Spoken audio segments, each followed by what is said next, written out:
Can you guys hear me? Yep, now we can. Okay, was in the lost in the matrix there for a second.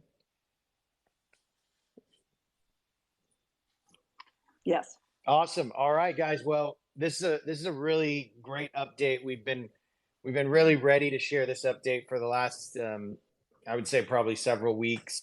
Uh, Definitely past the last. We held off on sharing a lot of this stuff on the last spaces.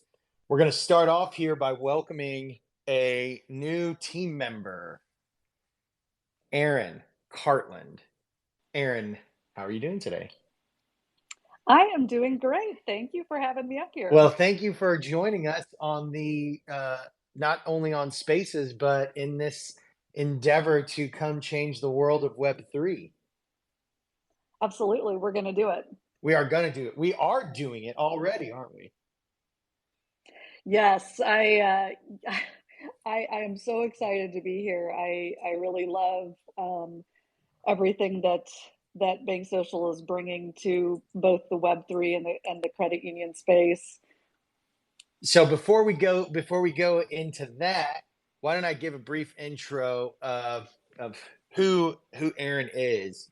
So just so you guys probably don't know, we hired Erin officially. It's been a couple days, Erin, but you've been working with us probably for the last over month. Is that right Yep, timeline?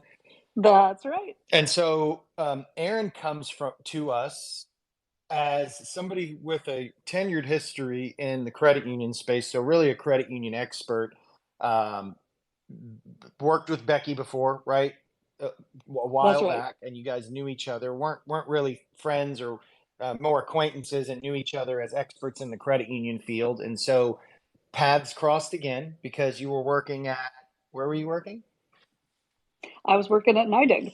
Right. And for those who don't know, NYDIG is one of the largest institutional level Bitcoin only on off ramps for crypto, but in a custodial setting. Did I get that kind of painted right? Yes, that's right, and I think the focus on the institutional and now Bitcoin mining. Yep, yep. And so we were able to, very luckily with great timing, it worked out that we were looking for great people, and Erin was looking for a kind of world changing opportunity. And we just happened to cross on the paths. Our team and her happened to cross on those two paths. And here she is. So, Erin, why don't you tell us a little bit about why your interest? First, talk about just generally what about Web3, what about crypto, what about credit unions makes you excited, and then maybe lean that into why Bank Social was a place you thought had the right vision or the right view of how this future could be pulled together. Absolutely, absolutely. Well, it's such a it's a pretty easy story because for me it was such a good fit. So I got into the crypto asset space in 2021 like a lot of other people. And the way I looked at it was, gosh, while this has been around for a while, it's still very new and everyone in this space has to learn. There is not one person that hasn't had to learn something new, and the Web3 space is so welcoming. Everyone is so willing to teach you what they know, to show you different avenues for growth, and just talk about ideas. And so that's how I got into the Web3 space. I immediately saw the the application for how this could revolutionize how people do business, how organizations facilitate their payments, how assets could be tokenized through non-fungible tokens. Real estate was kind of the first thing to me that I thought I was in the process of selling a house. And I thought, boy, this title insurance thing is a bunch of nonsense. If this were all on chain, I wouldn't need this. So that was one of the things that got me really excited. And I was working at CUNA Mutual, which is now True Stage, for 20 years or so. and moved in over to NYDIG, where I got to bring institutional Bitcoin to credit unions.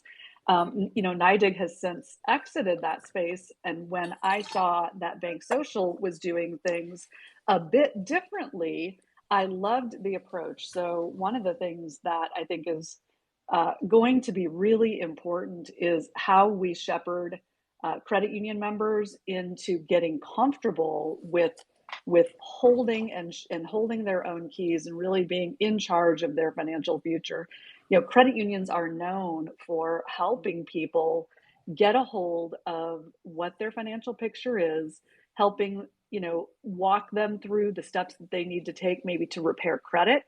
And this is uh, just a very to me, it's a no-brainer connection for getting involved with a novel approach for credit unions to be able to offer this type of service for their member, and for those of us, those folks in the DeFi and Web3 space. Welcome to the world of credit unions.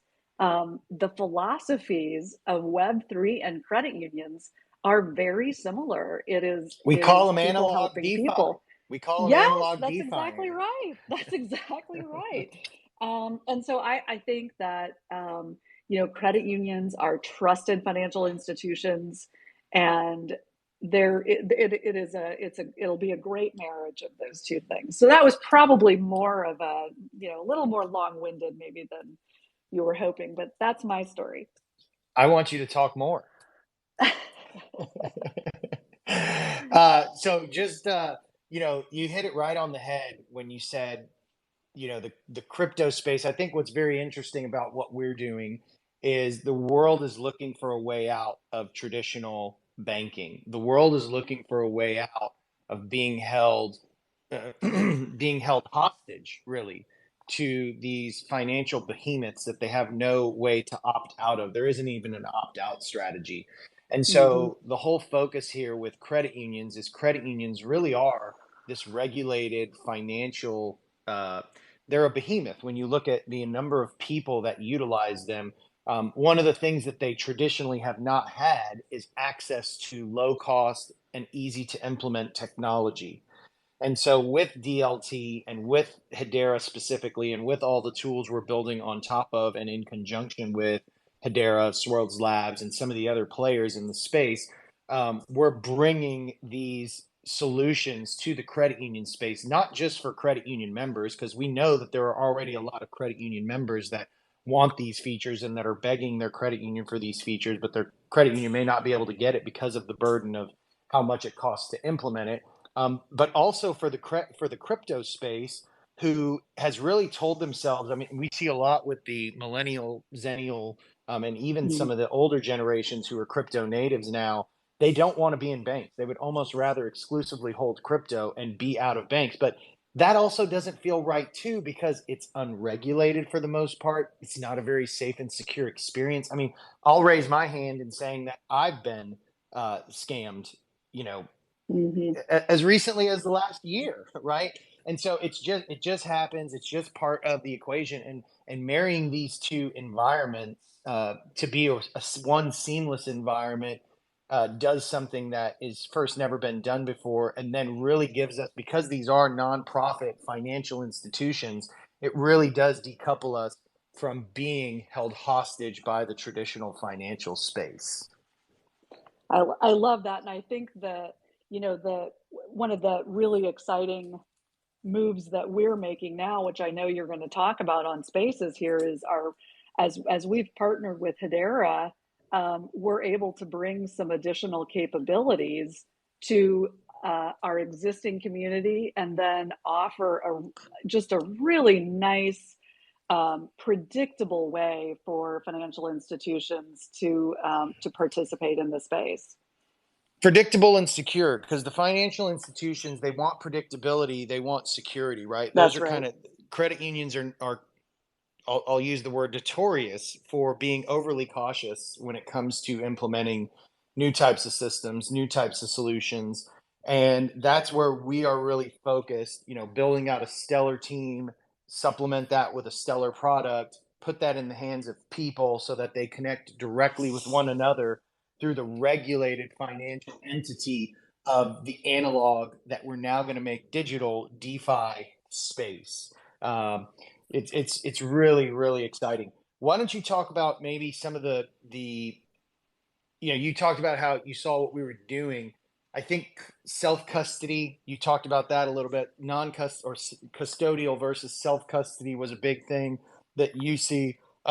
Maybe talk to us a little bit about why you feel self custody fits well within the space we're playing in, and how you feel that is going to be a real important piece of the future as banks collapse. As you know, I talk about this all the time, and I know we share a lot of the same passion around these things. If you could just give people your thoughts on that, I think that'd be great. Let them hear it Yeah, from that's somebody else. well, you know, I have when I first came into the space, one of my honestly one of my concerns was, we talk about counterparty risk, and I was like, I feel like I am the biggest risk here. And so when I first came into this space, I was like, oh, great. Coinbase has got they're holding on to it for me. That's great. Well, the problem with that, and John, I know, your ethos has been from the very beginning. Hold on to those coins, hold on to those keys. Now, as I have been affected by an organization that's gone out and said, you know what, this is not a model that we want to support. I don't have, because I don't have those keys, um, you know, okay, great. I sell that Bitcoin, and great news for me, it's up. However, if I wanted to keep the Bitcoin, any organization that is custodying my keys for me can decide we're going to get out of that and force me to sell. So it forces a tax event, and I don't get to keep that basis. And again, this could happen for any organization that you're relying on to custody your keys. So I became really passionate about how do we create an experience for people like me that are like, man, I'm kind of the risk here. So how do we get people comfortable with doing self custody, with ensuring that those of us that are a little have some trepidation, that we understand, well, what's happening on my phone, what information is there, what information do I have to write down. And there's a lot of education, but I think there's also some innovative solutions that will be coming about. And I think we can jump into one of those innovative solutions that we have. That's we're literally on the heels of launching into the wild. Our alpha testers have had this for the last couple of weeks. I believe at this point we've worked through all the bugs. I think I saw a chat room notice in our alpha tester chat room this morning that said something to the effect of, "Man, this is great. All the bugs are getting worked out pretty much as we submit them." And so, along the same lines of you talking about that innovative products to help support education is one thing. Putting products in people's hands, though, that just work and help you navigate this new world without having to know, what a wallet is or what my public key is, things that just work in a way, or security of my keys, right? I mean, we've got some technology that we're not gonna talk about today, but I would suggest, I'm just gonna plug here, that if you want to get your hands on some really it's going to be first of its kind in the world technology. We're going to be rolling this out to some alpha testers here in the next couple weeks. If you want to get that in your hands and be a part of this, um, we suggest you sign up for the alpha wallet test. I don't know, Nate, do we have a link to that we could post somewhere, maybe while we're in Yeah, the I can chat? post that now to our Telegram. Yep. Yep. So we've got Well, the and alpha wallet. we're making it accessible, John. I think that's the thing that I'm most excited about, is the wallet is easy to use, and the approach is going to be accessible in Oh, I easy think to we lost you, understand John. language. No, I'm here. No, I would let Aaron talk. Oh, sorry. Well, but yes, easy to understand. So I think that that's going to be the most important facet. It's very accessible, so I'm really Well, excited about that. and I think to your point about accessibility, we've made it to where credit unions aren't having to pay these exorbitant amounts to get started in the crypto space. I mean, we've got, we're not gonna put out there exactly how many credit unions we got. We have a lot, and we've got a lot in the pipeline, and we've got a lot that are interested, and really starting to get their understanding and their feet underneath them with, oh man, this is not just about, it's not just about buying and selling crypto. This is the future of payments. This is the future of interconnectivity. This is the future of the financial model. You said evolution, Aaron, or revolution, Aaron. I would challenge us to view this as an evolution, one that we will not step back from. The next 3 to 5 years are going to be an evolution away from traditional systems instead of just a revolutionary step. Maybe they're interchangeable, maybe they're not. But this change is here, and we are leading the forefront along with Hedera in implementing these. You know, it's really across the board, from identity in our identity management solution with Verified, with digital identity, that's self-sovereign identity, that's on chain, that's portable. Um, you know, we have credit unions that are wanting to implement that to help security and to help portability of an identity, where the member owns their own data, and they're only giving people access to what they need access to, which in most cases is just, are you who you say you are? It's not really, hey, I need to know everything about you, or I only need to know this subset about you, but I have to pull your entire credit report to get that little small piece of data. With self sovereign identity, with the way we've built our verified product, credit unions can implement this, and all their third party service providers can implement it. And it can work all through the wallet, all through digital banking, all throughout the court, all throughout these third party service providers, built on top of Hedera. So all of the interactions are fast, cheap, immutable, can get front run. You've got fair ordering. You're not bound by gas fees, network constraints. And then jumping into kind of the wallet, jumping into our stablecoin payment rail Rivia, which by the way is already approved.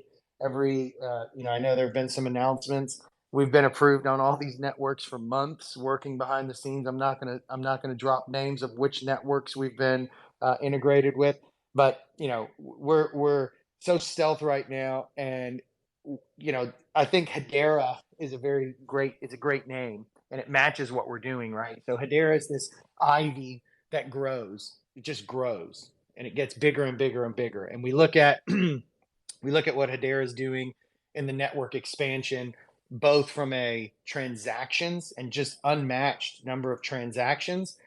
We look at what they're doing with network effect of spreading out across enterprises, and we look at what we're doing, and we are like Hedera, spreading across the credit unions, the system, especially for a new industry that really nobody else has gotten a foothold, just because they aren't bringing the right solutions to the table. They aren't bringing that ease of member experience. They aren't bringing it's both for the credit unions, right? How does a credit union get in? If you got to charge them $500,000, and then it's a 12 and a half month onboard, you're probably going to have to wait a long time. If you go in and tell them, hey, no, that's not how this works.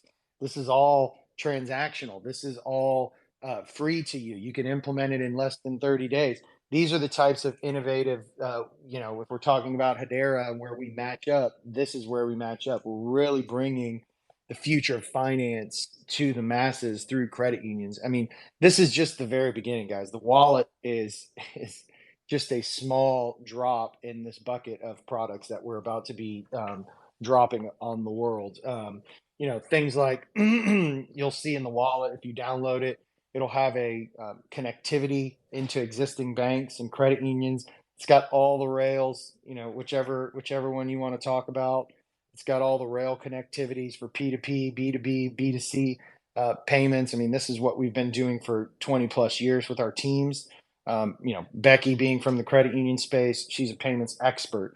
You guys know we have uh, uh, John Ainsworth on our advisory board. Dude's a payment expert, right? Been in the MasterCard Visa space for for years upon years.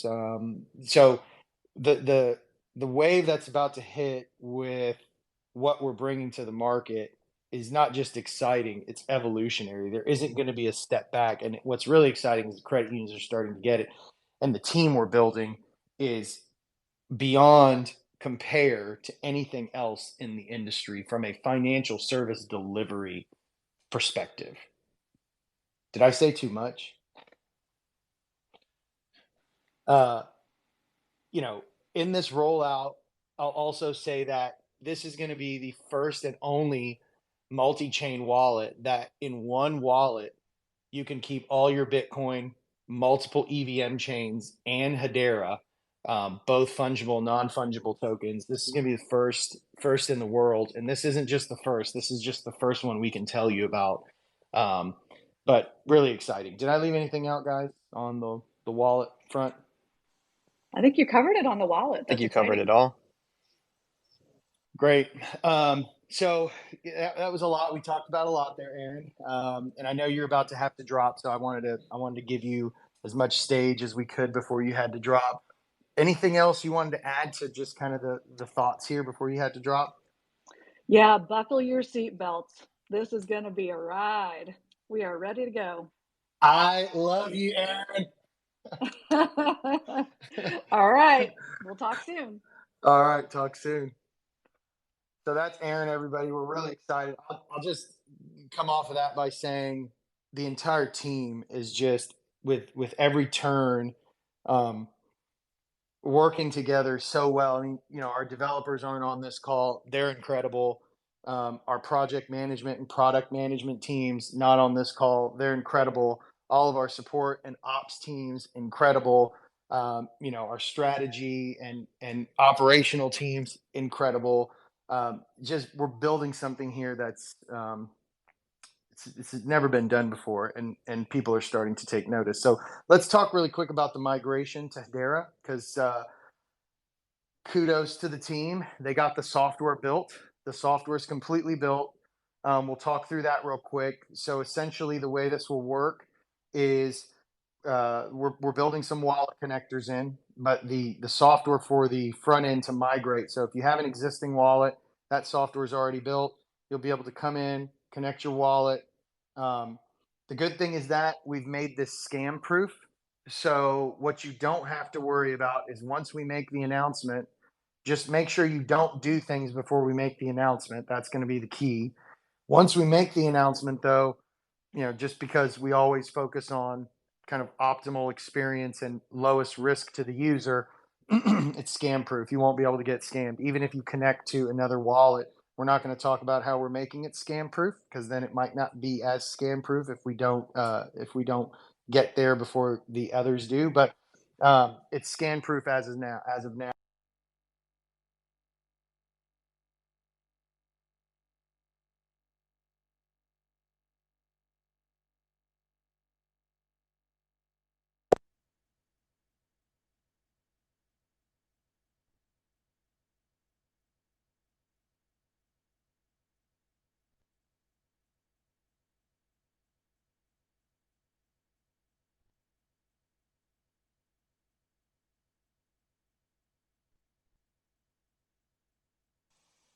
think we lost you there, John. Oh, I've been on mute. What was the last thing I said? You were saying the wallet is scam proof. Okay, so wallet is scam proof. We'll do one more test before we launch it. As of right now, it is, and we'll make sure that it is before we launch. And then what will happen is that the DAO has approved a very very small spend. I think it's less than $100, Nate, to migrate every wallet to Yep. Hedera Yep. because of the low fees. So there'll just be a two-step process. You'll connect your wallet, or if you're in the BankSocial wallet, you won't have to connect your wallet. That'll just kind of automatically happen in the BankSocial wallet, and then you'll get your HBAR BSL token, and the all the fees and everything will be paid for you. So there's really all there is prove you are who you say you are on the other side, and come out on the other side with your new HBAR tokens. Just a few comments on the amount of tokens. So the new token counts will be identical to the BNB token count. So we are not creating any more new tokens. All the tokens that were burned will be burned again. There will be no discrepancy between the existing BNB chain and the new BSL HBAR chain token counts once the migration timeline has started. And so anything that was burned, just to kind of reiterate, anything that was burned will be burned again, and any token that you hold will be replicated one for one on the HBAR chain. So I don't think there's very many questions. We can get to questions here in a little bit if we have any of that. But that's all going to be handled just through a simple three-step process, and that's already done. So, guys, I I'm so I so much want to tell you guys what we have coming here down the pipe, but we're gonna have to kind of pause there. Was there anything else, Nate, Anthony, that we wanted to cover on this call?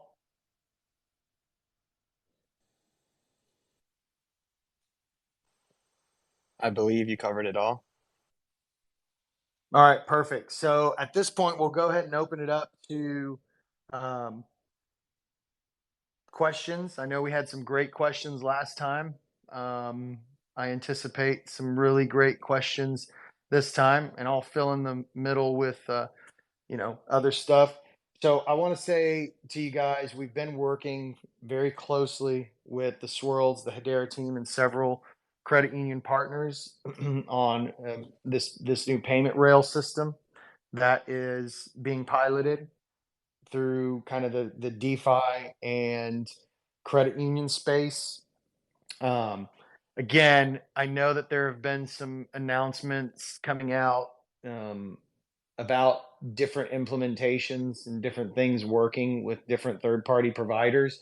Um, we've got all those connections. Again, I'm not going to drop names of what those connections are, but we've had all those connections. Those are pretty trivial connections. The key is getting the getting the networks, the banks, and the credit unions to buy in, and that's where our team has been ultra successful with the great and powerful Becky Reed at the helm. I know she's driving right now. She's in some form of commute. But one thing I will talk about is we've put out there that there's this concept of a new type of credit union. And so within the app, when you get the app, if you get the app, you'll see this button that allows us to connect the wallet into your bank or credit union. Right now, it's going to be mostly credit unions. There may be banks that join this. The difference between the banks and the credit unions, and why we're focused on credit unions, guys, is they're nonprofit institutions. Their goal is any profit that the credit union makes goes to the members, and they're completely willing to streamline operations with technology, with innovation, to get the cost down, not so that the credit union can make more money for the shareholders.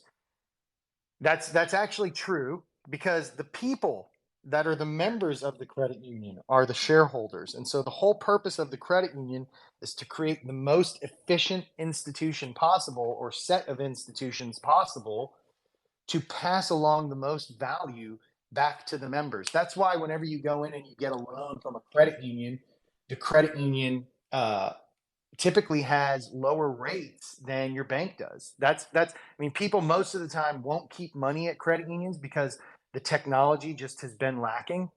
But for the most part, almost everybody, when they can, will get a loan from a credit union because the rates are so much better. And the way that happens is because they're not scraping money off the top to put it in, to put it in the pocket of a Jamie Dimon, or to put it in the pocket. And I'm not saying Jamie Dimon's wrong. I'm not saying he's a bad person. I'm just saying there's a different way.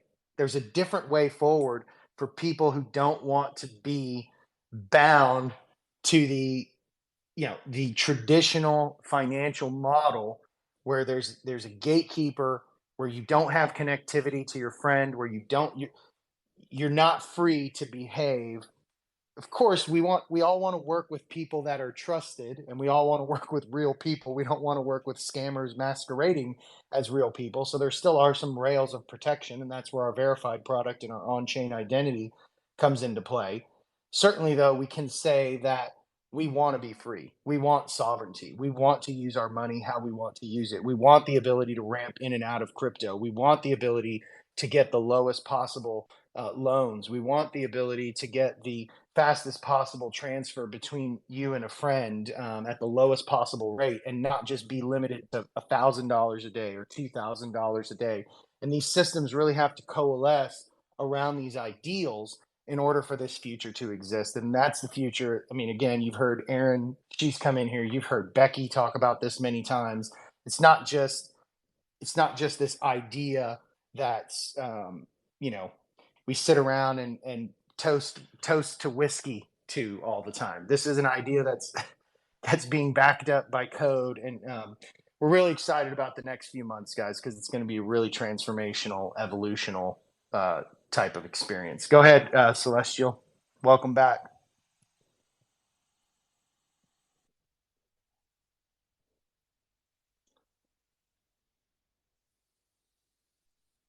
Yeah, I think you're on mute, Celestial. Hi guys. Just two questions. The first question is, can you guys, I don't know if everybody's familiar, but can you guys go over like just a summary of the BSL token? And my second question is, who do you think that's in the sector, banking sector, that's keeping an eye on you guys, kind of watching you guys to see this launch, and then probably will either take note.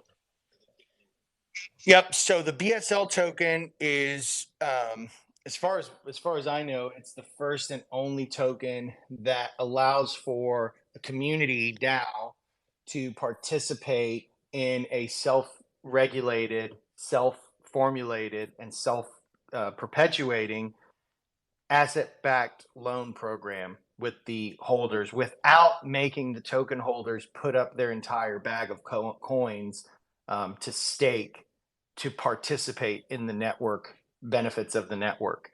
And so what that essentially means is that as a part of every token transaction, a buy or a sell of the token, a small portion of that is put into a lending pool.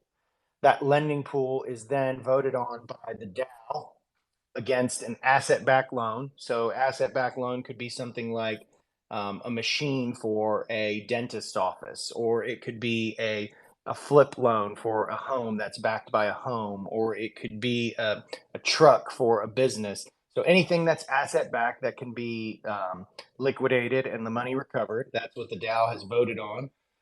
Those loans are available worldwide. There are loans outstanding right now that are generating revenue, and one of the next future pieces that we have that's about to roll out after the wallet rolls out is the ability to stake your BSL and earn a portion of that the returns on the that the DAO has put out there on behalf of the DAO. And so there's no centralized entity making decisions on who gets what. It's all DAO focused, and it's all those funds are returned back to the DAO stakers who stake their liquid stake their tokens. So what's really unique about this is it's not a mechanism of minting more tokens against the current liquidity pool just so you can increase, increase the token value. There is nothing like that, because that just doesn't work long term. At least the financials and the math don't work long term. What this is actually generating, the DAO is actually generating those proceeds from the returns on those loans that have been made that are backed by assets. And so that's completely unique in the market, the system, the way. And so anybody who holds BankSocial tokens, and the reason why we initially talked about migrating to Hedera was on the staking side. If somebody had a few small pieces of the stake and it was returning 50 cents or a dollar, I mean, in first world terms, we don't think of dollars per day or 50 cents per day as a big deal. In worldwide terms, that could be life changing for somebody. A quarter a day or a dollar a day could be life changing for somebody. And the fact that this doesn't have to be done through a bank where banks are taking a portion of this or making it hard for you to ramp in or ramp out.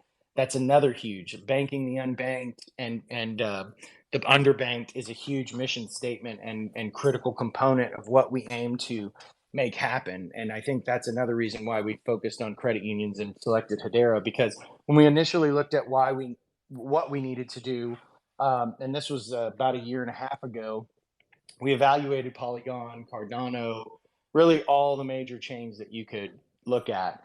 And several things stood head and shoulders. One of them I tweeted this morning, which is I'm not a fan of not knowing who the network validators are. You have that problem on Ethereum. You have that problem on Bitcoin. You literally have that problem on any chain. You also have the problem of, even if you might know who some of the validators are you really able to do anything in the event of a critical network collapse? I think in the case of Hedera, you can say yes. If the um, validators on the Hedera network collude, you can literally see who colluded. It's all on chain. It's all immutable, and you would know exactly which validator node because their validator node stamps the record of who validated that transaction. And so you have an unprecedented level of accountability, transparency, and then when you pair that with the speed, the fair ordering, and the fixed low dollar cost, you have something that you're not going to find anywhere else across any ecosystem, really, even outside the DLT space. I mean, go try to find another network, like if you're going to do data, some form of data storage or some sort of ledgering. Go try to find. I challenge anybody. Go try to find another network in the world that provides even a portion of those components, and let me know, because if there is one, I want to know about it. I'm not aware of one, with the exception of Hedera. And so that's kind of the reason why we jumped from, first we were on Ethereum, we went to Binance, but when we started talking about the staking component, we needed something where if somebody was collecting 50 cents or 10 cents, collecting 50 cents or 10 cents per day, they could do that on a daily basis. They could collect their stake because the cost of doing that was trivial. It's less than a penny. It's less than a tenth of a penny. So that was the key component, the key factor, and the key component in our decision to move to Hedera, and how the staking component makes sense on Hedera. So if you put in a small stake, your stake is never at risk because the money's already been lended out of the lending pool. That's just your claim that you're saying, hey, I'm locking up my stake into the stake pool, and for a portion of time that I'm locked in there, I will receive my pro rata share up to the full stake period of how much my share is. And so that's all backed by an actual asset, a physical asset. It's all done in a decentralized manner through a legally established DAO. Our DAO, I believe, not only are we the first doing this asset-backed collateralized loan, it's the first one being done by a legally recognized Wyoming DAO. So the entire setup there for the BankSocial token also starts to come into play when we talk about credit union loan. We've talked, credit unions. There are some types of loans, particularly business loans, that they don't do a lot, and so this could augment this system. And we've talked with credit unions about potentially this augmenting some of their loan decisioning a little further down the road. Certainly, though, something that people have already started to look at and take notice of. And this is also something that I think we've talked about this before as well. We've already gotten an approved charter credit union that is being chartered through our Block Advocates nonprofit. So members of our Block Advocates nonprofit will have access to that charter credit union, BAPQ, Block Advocates Federal Credit Union. And the BankSocial token and the lending component will start to incorporate. The whole idea there is it'll be the first DeFi institution that works primarily with DeFi as the underpinnings of the financial network. So your second question was about, what was the second question about, Celestial? So, like we all know that there's competition out there, basically, and then who are you aware of that's probably like keeping an eye on this type of deployment Well, that frankly, you're aware of? frankly, we're not aware of anybody. We know that we had some initial competitors in people like NIDIG, which Aaron left. Um, they have since pulled out of the credit union space. I think they have their reasons for it. They were a custodial Bitcoin only. You don't own it. You can never own it in their model. You couldn't even take it out. At least with Coinbase, if you want to take it out, they kind of make it expensive, but you can do it. Um, I think what we're finding, credit unions are typically slightly behind the curve on adoption. They are a faster spread, and they're a very tight network of, you know, it's not like the banking industry where banks don't want competition. They don't. They don't want competition. And so that's why you have so many fintechs that may just service a handful of banks or one or two banks. In the credit union industry, it's slightly different. It's not a place where you can just go talk to a few and get those few and then you're good. There's a network effect that perpetuates through the credit union ecosystem, and it comes through these connections, these trusted connections.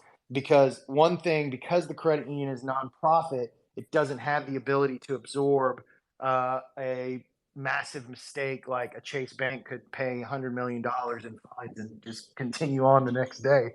Right? Jamie Dimon just of his $400 million a year compensation, he just takes home 100 million less, or 1 million, or 2 million, or a couple million less. That model doesn't exist in the credit union space, and so it's really important that not only are we first movers in the space, but we are looking at this space, financial space in general, through an entirely different lens. And I can also say that this is one of the places where the Swirlds Labs team and Hedera and Hashgraph Association, HBAR Foundation, we've been working behind the scenes with them. We haven't really made any announcements at all around that.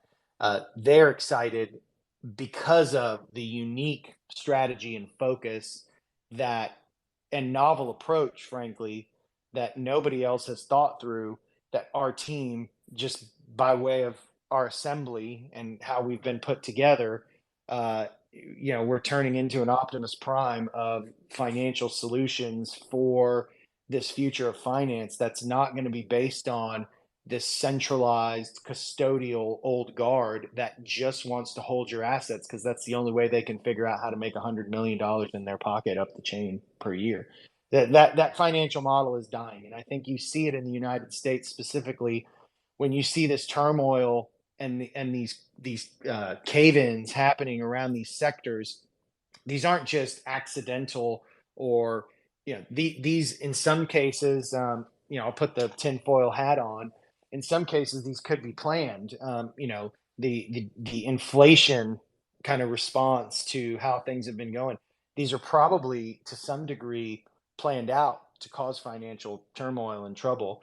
And look at what happened to Signature Bank. Look at what happened to Silicon Valley Bank.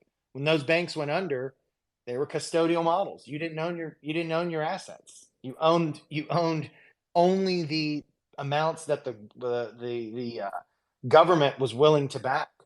Well, frankly, I'd rather just own my own assets and not really care that the government backs it anyway. Because at the end of the day, the government is not backing your dollars in your account if they get stolen.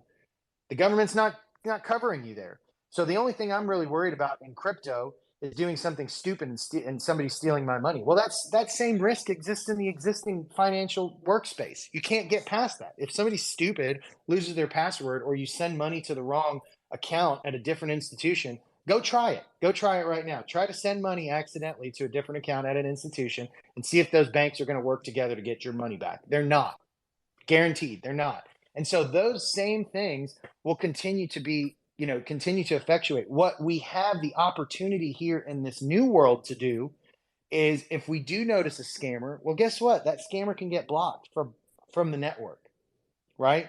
Their wallet can be blacklisted. You can programmatically see things that you would never be able to see in the tradition. I mean, Becky and I, we salivate at this all the time. This is one of Becky's like things that she loves the most is the ability to mitigate and stop almost financial crimes, because never before has it been able have you been able to track the movement of money in such a vast and specific way. It's just never existed. And so our unique view on this, and again, Celestial, I think this is more about, if you look at the crypto space, you've got three different types of teams, and this is really generally, but in the crypto space, it's more prominent because it's so early and it is really a financial tool.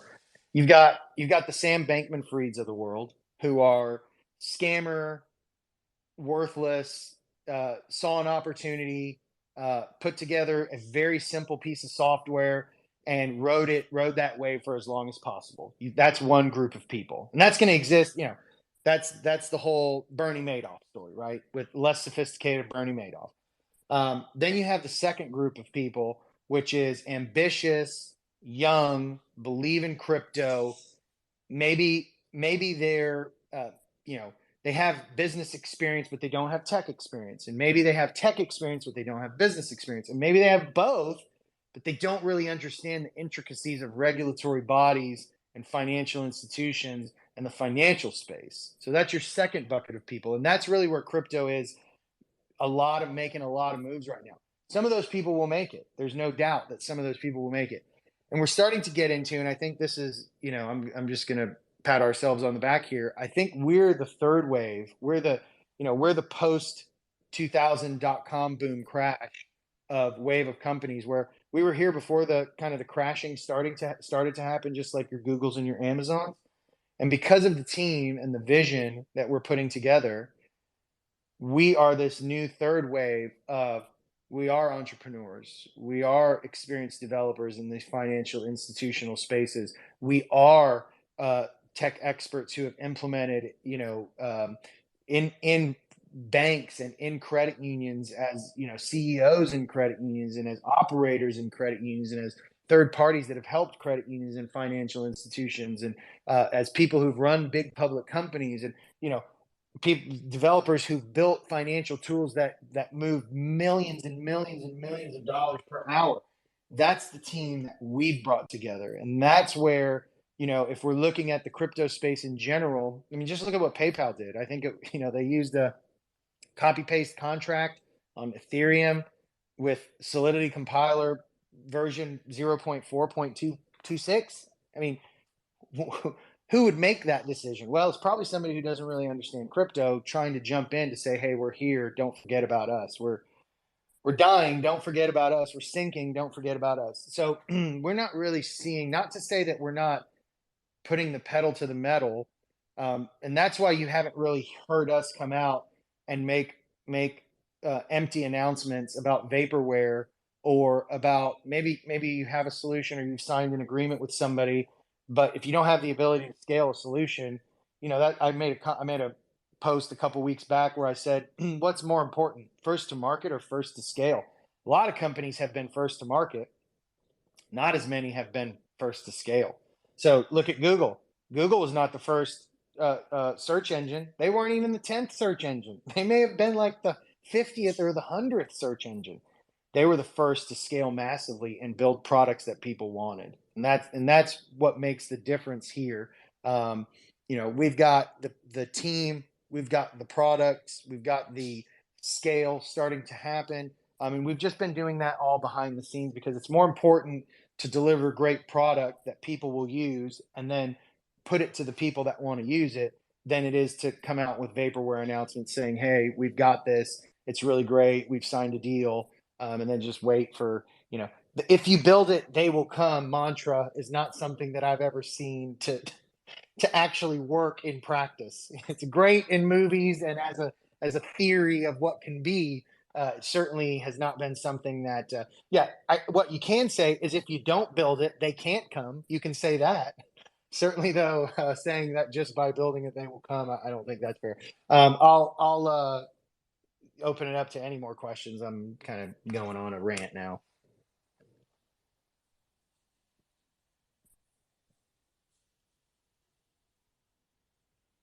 I just wanted to add one more question. I don't see anybody else jumping up, but so I know that on the Dell you had the saucer swap migration from Pancake Swap to saucer swap. Have you engaged with that team directly, and Oh yeah, how's that process been engaging with them?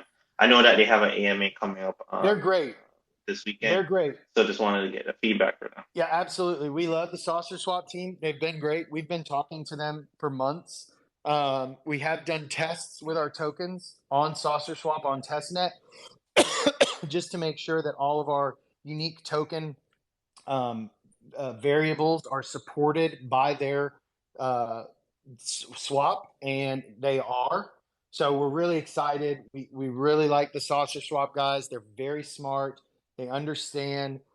They've been able to kind of shift and tweak for us where needed. They've helped us in testing. They've helped us set things up. So yeah, we like the Saucer Swap guys, and we are going to be using Saucer Swap as the DEX on Hedera that we are migrating to. So yes, we do really like the Saucer Swap guys.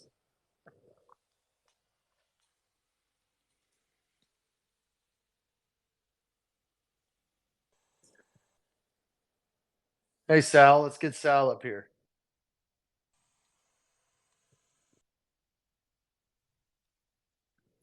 What's up, Sal? Unmute yourself. There you go. Thanks for all the questions, Celestial, by the way. Always great questions.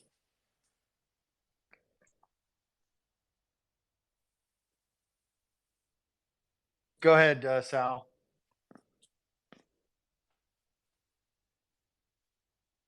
You there?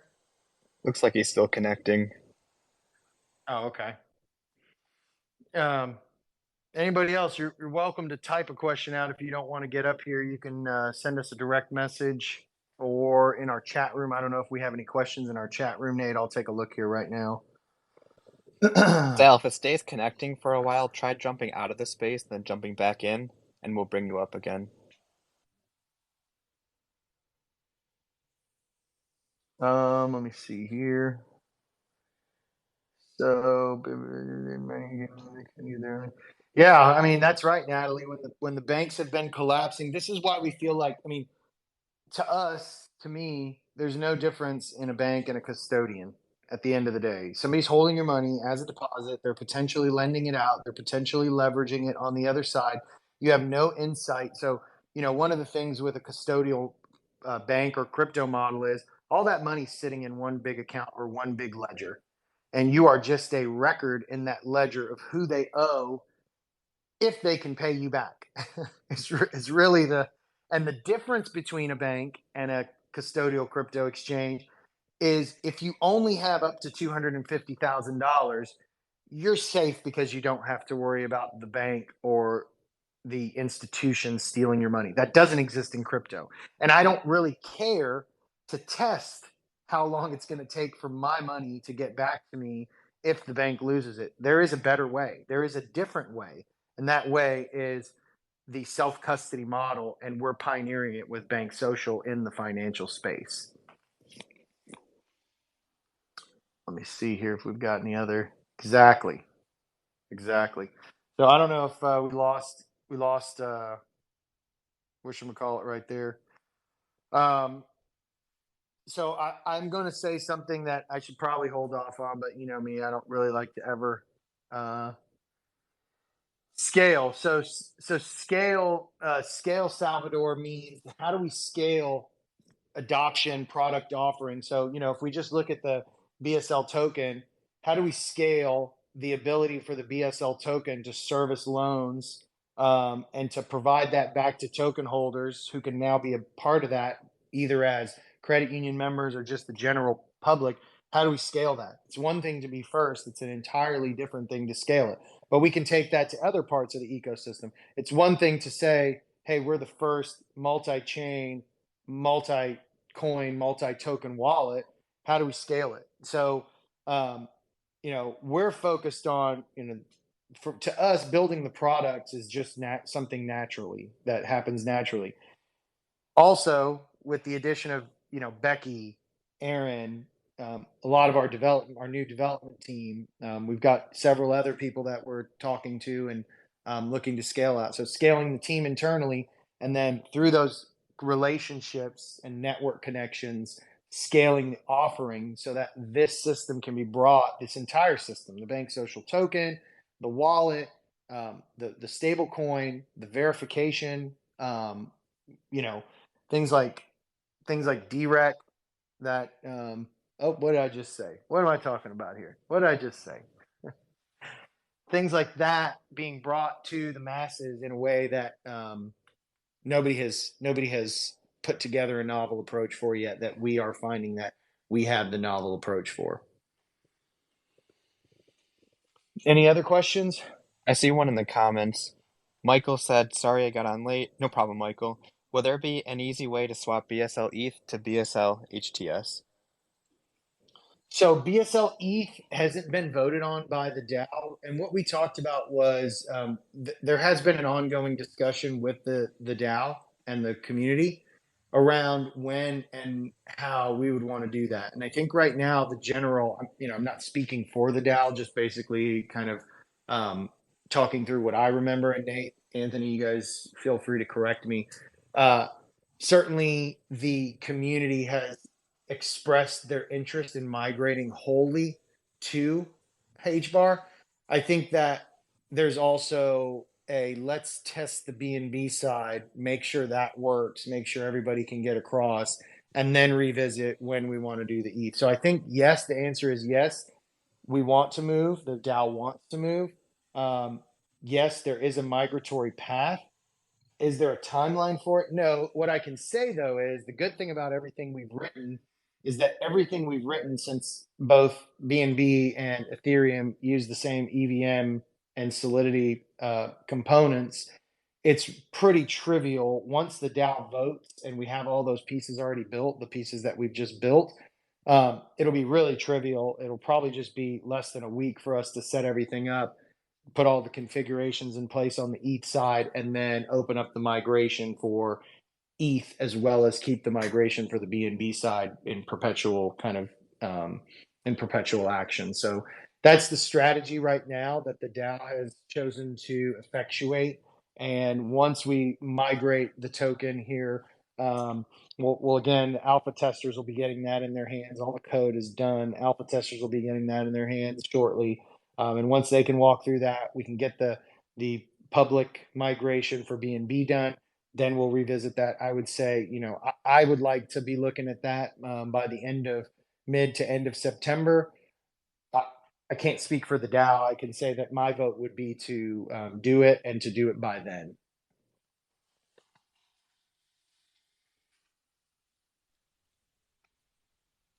All right, Celestial, you had a question or comment? Yeah, my other question was, how does your marketing look like? Are you guys going to have special promotions, or is it going to be strictly like Web3, or will it be kind of like branched out into the, major public, So this is like where, global, regional, or targeted base? yeah. So the reach potential is global. Um, our products, the unique thing about our products is while they are secured by the credit union network of credit unions, the intention is to service anybody in the world. We kind of believe in this. We all work better as a global community versus, we still believe in cultures. We still believe in localized needs.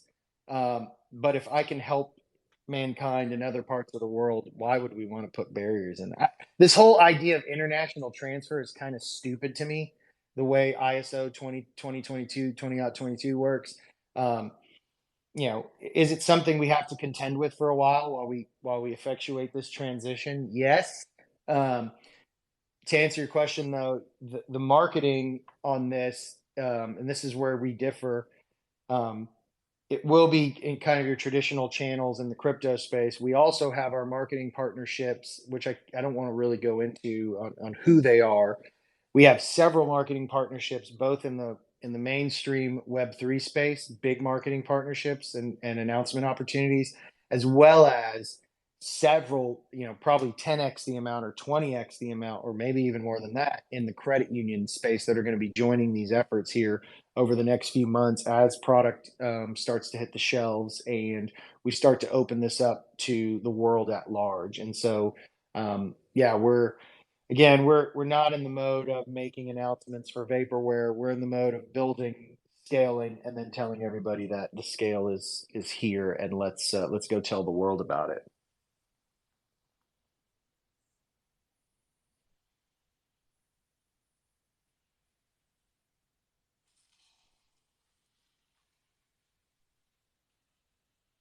So we're coming up on 5 minutes after the hour. Celestial, did you have any other questions? No, I think that pretty much addresses it for me at this time. Thanks, guys. Absolutely. All right. Well, if we don't have any more questions, let's go ahead and wrap this guy up. Get back to it. Get back to our scaling, Celestial. And we love everybody here. All the love and all the power. And we'll talk to you guys very, very soon. Bye, everyone. Thanks for coming.